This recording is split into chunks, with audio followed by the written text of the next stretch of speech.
नमस्कार दोस्तों, सनातन धर्म में आकाशीय घटनाओं का केवल वैज्ञानिक महत्व नहीं होता बल्कि उनके साथ गहरी आध्यात्मिक और धार्मिक मान्यताएं जुड़ी होती है। इन्हीं में से एक घटना है चंद्र ग्रहण, जो तब घटित होता है जब पृथ्वी सूर्य और चंद्रमा के बीच आ जाती है और उसकी छाया चंद्रमा को ढक लेती है। किंतु शास्त्रों में इसे केवल खगोल शास्त्र का विषय न मानकर इसे शुभ फल देने वाला, आत्मशुद्धि और तप का अवसर माना गया है। चंद्रमा को वेदों में सोमदेव कहा गया है और मन का कारक भी, इसीलिए जब उस पर छाया पड़ती है तो सीधा असर मनुष्य की मानसिक स्थिति, उसके जीवन, स्वास्थ्य और भाग्य पर माना जाता है। इस वर्ष 2025 का दूसरा और सबसे बड़ा पूर्ण चंद्र ग्रहण 7 सितंबर रविवार की रात को घटित होगा। यह रात 9:58 पर प्रारंभ होकर मध्यरात्रि 1:26 पर समाप्त होगा और इस दौरान चंद्रमा पृथ्वी की छाया में पूरी तरह ढककर लालिमा युक्त रक्तवर्ण रूप, जिसे ब्लर मून कहा जाता है, धारण करेगा। यह ग्रहण भारत सहित एशिया, अफ्रीका, यूरोप, ऑस्ट्रेलिया और प्रशांत महासागर तक देखा जाएगा। भारत में दिल्ली, मुंबई, कोलकाता, चेन्नई जैसे महानगरों से लेकर गांव-गांव तक यह अद्भुत दृश्य प्रकट होगा। शास्त्रों के अनुसार जैसे ही ग्रहण का समय निकट आता है, वैसे ही सूतक काल आरंभ हो जाता है। चंद्र ग्रहण से 9 घंटे पहले सूतक प्रारंभ होता है और इस बार यह दोपहर 12:58 पर शुरू होकर रात 1:26 तक चलेगा। किंतु बच्चों, वृद्धों, बीमारों और गर्भवती महिलाओं के लिए केवल 3 घंटे का सूतक लागू होता है, अर्थात शाम 6:36 से ग्रहण की समाप्ति तक। सूतक काल और ग्रहण काल में सभी मांगलिक कार्य जैसे विवाह, नामकरण, यज्ञोपवीत, गृह प्रवेश, मुंडन, अन्नप्राशन, यात्रा या नया कार्य आरंभ करना पूर्णतः वर्जित है। भोजन पकाना और ग्रहण के समय भोजन करना भी निषिद्ध है। यदि भोजन पहले से बना हो तो उसमें तुलसी पत्र या कुश डालकर ढककर रखा जा सकता है, अन्यथा ग्रहण के बाद उसका त्याग कर देना चाहिए। इस दौरान मंदिरों के कपाट बंद रहते हैं, भगवान की मूर्तियों का स्पर्श और नियमित पूजन वर्जित होता है। किंतु स्मरण, ध्यान और जप करना विशेष रूप से फलदायी होता है। हरे कृष्ण महामंत्र, महामृत्युंजय मंत्र, विष्णु सहस्रनाम, शिव तांडव स्तोत्र, हनुमान चालीसा और नृसिंह कवच का पाठ करने से ग्रहण के दुष्प्रभाव समाप्त होते हैं और जीवन में सकारात्मक ऊर्जा का संचार होता है। ज्योतिषीय दृष्टि से चंद्र ग्रहण का सीधा प्रभाव मनुष्य की कुंडली के चंद्र और राहुकेतु पर पड़ता है। जिनकी कुंडली में चंद्रमा अशुभ या पीड़ित होता है, वे इस समय मानसिक तनाव, अवसाद, अनिद्रा, निर्णय में भ्रम और घर परिवार में विवाद का अनुभव कर सकते हैं। वहीं कुछ राशियों के लिए यह समय लाभकारी भी सिद्ध होता है, क्योंकि ग्रहण काल में किए गए जप, दान और ध्यान का फल 1000 गुना अधिक मिलता है। गर्भवती महिलाओं के लिए शास्त्रों में विशेष सावधानियां बताई गई है, क्योंकि माना जाता है कि ग्रहण की नकारात्मक किरणें गर्भस्थ शिशु पर सीधा प्रभाव डाल सकती है। इसीलिए गर्भवती स्त्रियों को ग्रहण के समय घर से बाहर नहीं निकलना चाहिए। पेट पर कुशा, तुलसी या नारियल रखना चाहिए। अपने पास लोहे या नुकीली वस्तु रखनी चाहिए और निरंतर भगवान का स्मरण करना चाहिए। ग्रहण काल में कैंची, सुई, चाकू, धारदार वस्तु का प्रयोग वर्जित है, क्योंकि शास्त्रों में यह शिशु पर दाग या विकृति का कारण माना गया है। ज्योतिषीय दृष्टि से चंद्र ग्रहण का सीधा प्रभाव मनुष्य की कुंडली के चंद्र और राहुकेतु पर पड़ता है। जिनकी कुंडली में चंद्रमा अशुभ या पीड़ित होता है, वे इस समय मानसिक तनाव, अवसाद, अनिद्रा, निर्णय में भ्रम और घर परिवार में विवाद का अनुभव कर सकते हैं।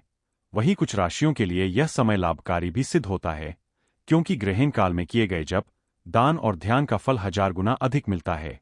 गर्भवती महिलाओं के लिए शास्त्रों में विशेष सावधानियां बताई गई है, क्योंकि माना जाता है कि ग्रहण की नकारात्मक किरणें गर्भस्थ शिशु पर सीधा प्रभाव डाल सकती है। इसीलिए गर्भवती स्त्रियों को ग्रहण के समय घर से बाहर नहीं निकलना चाहिए। पेट पर कुशा, तुलसी या नारियल रखना चाहिए। अपने पास लोहे या नुकीली वस्तु रखनी चाहिए और निरंतर भगवान का स्मरण करना चाहिए। ग्रहण काल में कैंची, सुई, चाकू, धारदार वस्तु का प्रयोग वर्जित है, क्योंकि शास्त्रों में यह शिशु पर दाग या विकृति का कारण माना गया है। धार्मिक दृष्टि से यह ग्रहण और भी महत्वपूर्ण है, क्योंकि यह भाद्रपद पूर्णिमा को पड़ रहा है और उसी दिन से पितृपक्ष का आरंभ भी हो रहा है, जब 16 दिनों तक अपने पितरों का तर्पण, पिंडदान और श्राद्ध किया जाता है। ऐसे संयोग में ग्रहण काल में किया गया जप, तप और दान पूर्वजों की आत्मा की मुक्ति तथा पितृदोष निवारण के लिए विशेष फलदायी होता है। इसलिए इस समय गंगाजल, तिल, वस्त्र, अनाज, गौदान, अन्नदान और ब्राह्मण भोजन करवाना श्रेष्ठ माना गया है। वास्तु और पुराणों में भी कहा गया है कि ग्रहण काल नकारात्मक ऊर्जा का समय होता है। इसीलिए घर में दीपक जलाना, गंगाजल छिड़कना, तुलसी या कुशा का प्रयोग करना, मौन रहना और ध्यान में लीन होना बहुत लाभकारी है। इस समय टीवी देखना, हंसी मजाक, अनावश्यक बोलचाल, विवाद और सांसारिक विषयों में मन लगाना वर्जित है, क्योंकि इससे मनुष्य के जीवन में नकारात्मक प्रभाव बढ़ते हैं। वहीं यदि कोई व्यक्ति ग्रहण काल में मौन रहकर जप ध्यान और दान पुण्य में समय लगाता है, तो उसके जीवन के पाप क्षीण होकर पुण्य में परिवर्तित हो जाते हैं। शास्त्रों में यह भी लिखा है कि ग्रहण काल देवताओं की आराधना का उत्तम अवसर है, क्योंकि इस समय थोड़े से प्रयास से भी असंख्य गुना फल प्राप्त होता है। इसीलिए वैष्णव संप्रदाय के लोग इस समय हरे कृष्ण महामंत्र का निरंतर जप करते हैं, शिव भक्त महामृत्युंजय मंत्र और शिव पंचाक्षरी का जप करते हैं, दुर्गा भक्त देवी कवच और सप्तशती का पाठ करते हैं, और भक्तगण तुलसी के पौधे की परिक्रमा कर हरे कृष्ण का कीर्तन करते हैं। जब ग्रहण समाप्त होता है, तब उसके बाद स्नान और शुद्धि करना अनिवार्य बताया गया है। गंगाजल मिले जल से स्नान कर लेना चाहिए, पूरे घर में गंगाजल का छिड़काव करना चाहिए, मंदिर और रसोई घर को शुद्ध करना चाहिए, नए जल और भोजन से आरंभ करना चाहिए और भगवान की मूर्तियों का अभिषेक कर उन्हें पुनः सजाकर आरती करनी चाहिए। यदि ग्रहण काल में कोई भोजन तुलसी पत्र के बिना रखा गया हो तो उसका त्याग कर देना चाहिए और केवल शुद्ध सात्विक आहार ही करना चाहिए। ग्रहण की समाप्ति 1:26 पर होगी। उस समय रात्रि होने के कारण विधिवत पूजा करना संभव नहीं होगा। प्रातः काल स्नान करके भगवान को जगाकर पूजा करनी चाहिए। शास्त्रकारों ने लिखा है कि ग्रहण का समय साधारण नहीं होता, बल्कि यह जीवन में आत्मशुद्ध धी पापक्षय और ईश्वर के निकट पहुंचने का दुर्लभ अवसर होता है। इसीलिए इस काल को व्यर्थ न जाने देकर यदि हम नियमों का पालन करें, सावधानियां बरतें और पूर्ण श्रद्धा से जप तप करें तो निश्चित ही यह चंद्र ग्रहण हमारे जीवन में मंगलकारी सिद्ध होगा, पितृदोष का नाश होगा। चंद्र ग्रहण का समय केवल आकाशीय घटना नहीं बल्कि संपूर्ण जीवन और ब्रह्मांड का दर्पण है। जब पृथ्वी सूर्य और चंद्रमा के बीच आ जाती है, तब चंद्रमा पर पृथ्वी की छाया पड़ती है और हम उसे चंद्र ग्रहण के रूप में देखते हैं। परंतु सनातन धर्म की दृष्टि से यह केवल भौतिक घटना नहीं बल्कि सूक्ष्म ऊर्जा का अद्भुत खेल है। चंद्रमा हमारे मन का कारक है, हमारे विचारों, भावनाओं और मानसिक स्थिति का नियंत्रक है। इसलिए चंद्र ग्रहण का प्रभाव सीधे मन और हृदय पर पड़ता है।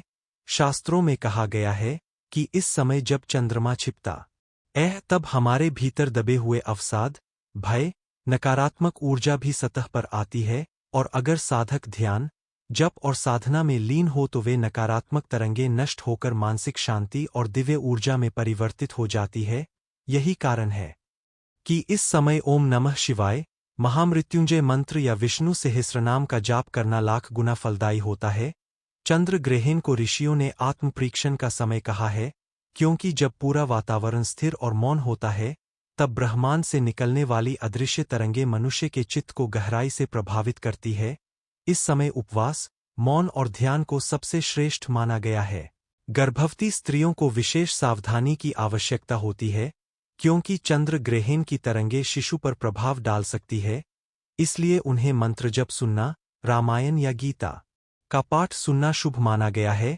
गृहस्थ जनों के लिए यह समय स्नान, दान और जप का है। कहा गया है कि चंद्र ग्रहण के समय यदि कोई दान करता है तो वह सहस्त्र गुना फल देता है। गंगाजल स्नान, तुलसी दल का सेवन और ग्रहण समाप्ति पर घर की शुद्धि आवश्यक मानी जाती है। यह न केवल शारीरिक शुद्धि है बल्कि मानसिक और आध्यात्मिक शुद्धि का भी प्रतीक है। पुराणों में वर्णन आता है कि राहुकेतु के कारण ही ग्रहण लगता है। कथा है कि समुद्र मंथन के समय जब अमृत निकला तो दैत्य राहु ने छल से अमृत पी लिया, परंतु सूर्य और चंद्रमा ने भगवान विष्णु को इसकी सूचना दी और उन्होंने अपने सुदर्शन चक्र से राहु का मस्तक अलग कर दिया, परंतु अमृत पीने के कारण उसका सिर अमर हो गया। तब से राहुकेतु समय समय पर सूर्य और चंद्रमा को ग्रसते हैं और यही घटना ग्रहण कहलाती है। यह कथा हमें यह सिखाती है कि छल और अधर्म का अंत निश्चित है, चाहे वह कितना ही शक्तिशाली क्यों न हो।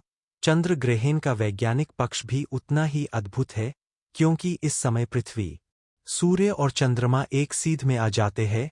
यह संयोग दुर्लभ होता है और इसी कारण इस समय का प्रभाव इतना शक्तिशाली माना जाता है। हमारे ऋषिमुनियों ने हजारों वर्ष पहले ही ग्रहण की गणना और इसके प्रभाव को समझ लिया था और उन्होंने बताया कि इस समय साधना करना, मंत्रों का उच्चारण करना और ध्यान करना हमारी आत्मा को जागृत करता है। चंद्र ग्रहण के बाद स्नान करने का अर्थ केवल शरीर धोना नहीं बल्कि जीवन में संचित बुराइयों, दुखों और दोषों को धोना भी है। यही कारण है कि ग्रहण के तुरंत बाद लोग गंगाजल से स्नान करते हैं और घर की सफाई करते हैं। तुलसी दल, गंगा जल और भगवान के नाम का स्मरण इस और जीवन में सौभाग्य लाता है। जब हम देखते हैं कि चंद्रमा पर छाया धीरे धीरे घटती है और प्रकाश पुनः लौटता है, तब यह हमें संदेश देता है कि जीवन में कितनी भी अंधकारमय परिस्थितियां क्यों न हों, अंततः प्रकाश की विजय होती है। यह काल हमें याद दिलाता है कि जैसे चंद्रमा की कलाई घटती बढ़ती है, वैसे ही हमारे जीवन में भी उतार चढ़ाव आते हैं, परंतु स्थायी केवल आत्मा है और आत्मा का प्रकाश कभी मंद नहीं होता। इसलिए चंद्र ग्रहण हमें अपने भीतर झांकने का अवसर देता है, मन को स्थिर करने का मार्ग दिखाता है और हमें यह बोध कराता है कि संसार क्षणभंगुर है परंतु आत्मा शाश्वत है।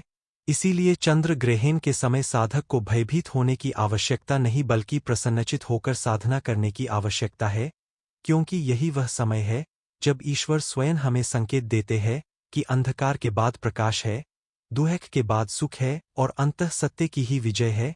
आत हे महाशय, चंद्र ग्रहण मानसिक शांति का अवसर है, नई ऊर्जा का प्रवेश है, जीवन में नई दिशा का संचार है और आत्मा को मोक्ष की ओर ले जाने वाला अद्भुत मार्ग है। जो व्यक्ति इस समय साधना करता है वह अपने जीवन को पवित्र बनाता है और जो केवल भय में डूबा रहता है वह इस अद्भुत अवसर को खो देता है। इसलिए आओ हम सब मिलकर इस चंद्र ग्रहण को आत्मचेतना जागरण का पर्व माने और मंत्र जप, ध्यान, भक्ति और दान से अपने जीवन को उज्ज्वल बनाएं, क्योंकि यही है सनातन धर्म की शिक्षा और यही है ब्रह्मांड का संदेश कि अंधकार चाहे कितना भी गहरा क्यों न हो, अंततः प्रकाश की किरणें उसे मिटा देती है और जीवन में शांति, सुख और सौभाग्य का उदय होता है। तो दोस्तों, अगर वीडियो पसंद आई हो तो वीडियो को लाइक करो और चैनल को सब्सक्राइब करो और कमेंट में राधे राधे जरूर करते।